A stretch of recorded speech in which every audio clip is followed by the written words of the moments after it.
recently, a lot of people in this part of the country went through Hurricane Florence, and I don't think it's finished yet, but it's been going on for 4 days, and it's knocked out electric to 900,000 people in North and South Carolina.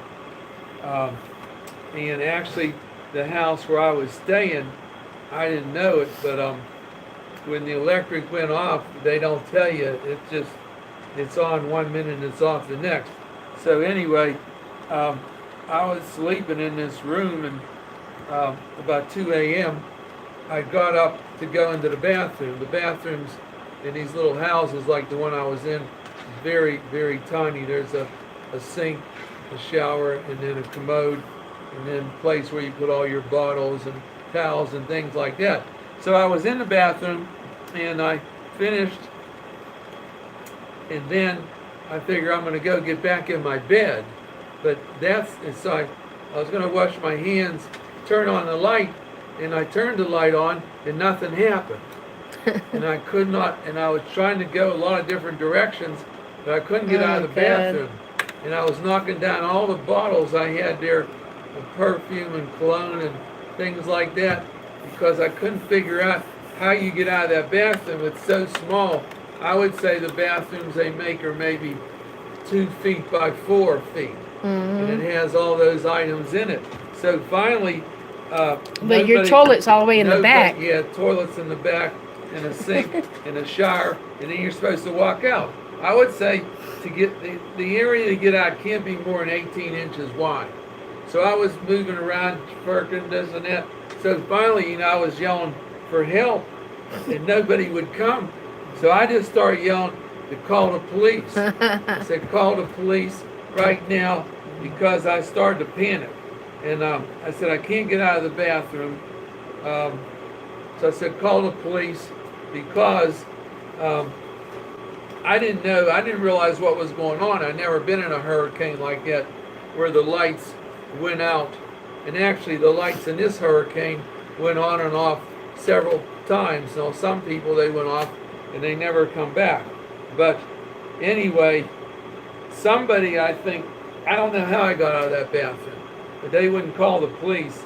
I think somebody threw a towel, and I grabbed part of the towel, pulled the towel, and I got out from that little doorway, which is probably about 12 inches wide. Y'all should have had flashlights or candles or something. But a lot of these houses down here, that's the way they're built. They're sort of tiny, but all the bathrooms are real small. You don't see no wide bathroom like you do in some of the places up north. They just don't have them. So anyway, that was one thing that happened.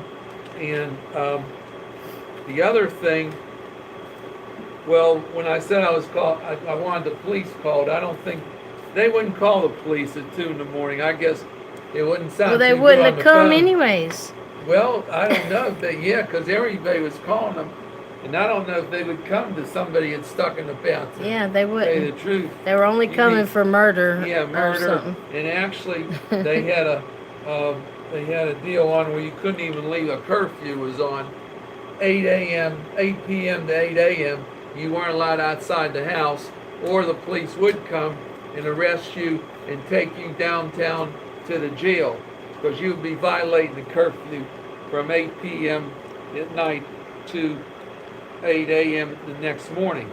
So and then the next morning I woke up and I started riding around town, and every single store was closed. And the first one I rode by was Walmart. It was completely closed. I said, oh no, if Walmart's closed, you can forget about the rest of them. And of all the stores I saw going up and down the streets all over, gas stations were closed. There was one donut shop open, and it had all the police were there. It had a line about 20 people long, and I just figured I'm not going to stand in the line with 20 people in line to get a donut. So the food was hard to get, and actually. And another reason is most of the people left town. I didn't leave town because everybody that I talked to had to make a decision.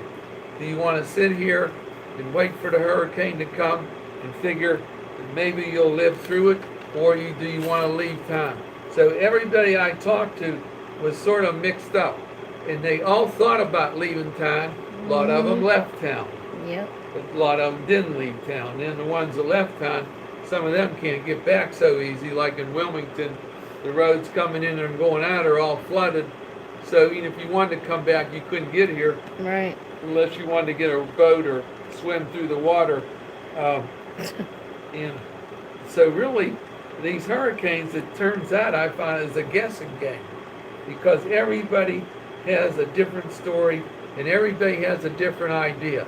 Now, I know some people went to Greenville, South Carolina. Some people went to Florida. And, you know, you just figure you're going to get in your car and start riding and get away from the place where the hurricane might come. And another thing is, when you have a hurricane like this, you have to throw everything out of the refrigerator. All the food that you have in the refrigerator, and there's very little to eat because the stores are closed, but the food you have in the refrigerator, especially the hurricane goes 4 days, I mean, who's going to eat it?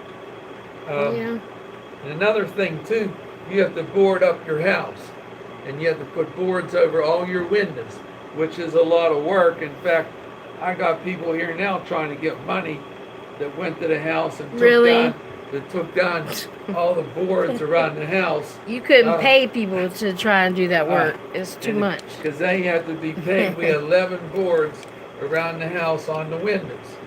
So I don't know if this ever happens to you in Egypt or the far west or the Middle East, but this is what happens when you're in the middle of a big hurricane. Another thing that bothered me too, we had people staying with us, you know, relatives, different ones, and some of them come with dogs, and some dogs were left for us to take care of. And they peed all over your house. So the other thing is, Poor another Mary experience is walking dogs in a pouring rain, hurricane rain, with the rain pouring down, and you have to walk the dogs.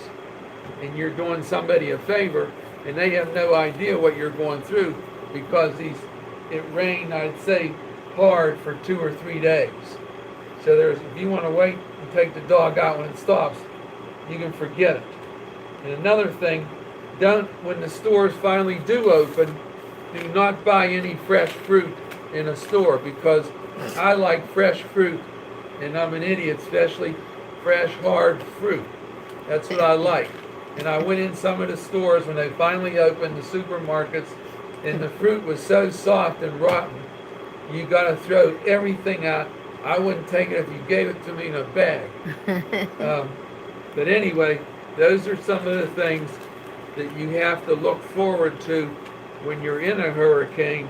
But the first question to answer, do I want to stay there or do I want to leave town? Because naturally, you could be talking about life or death. And that's always in the back of your head. Like, I was supposed to fly out Thursday morning at 6. I went to the airport. My daughter sent me a ticket.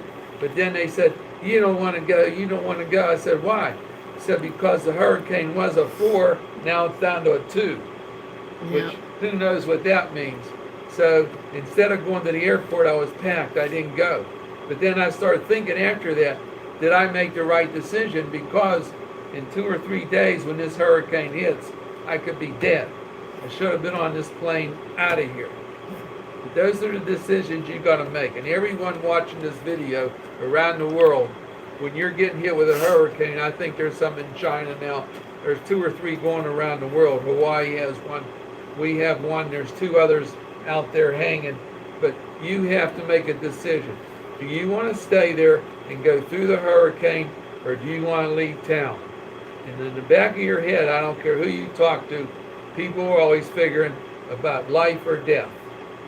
You want to keep living. But now that's a decision. A lot of people do not want to leave their house. They're worried about their houses.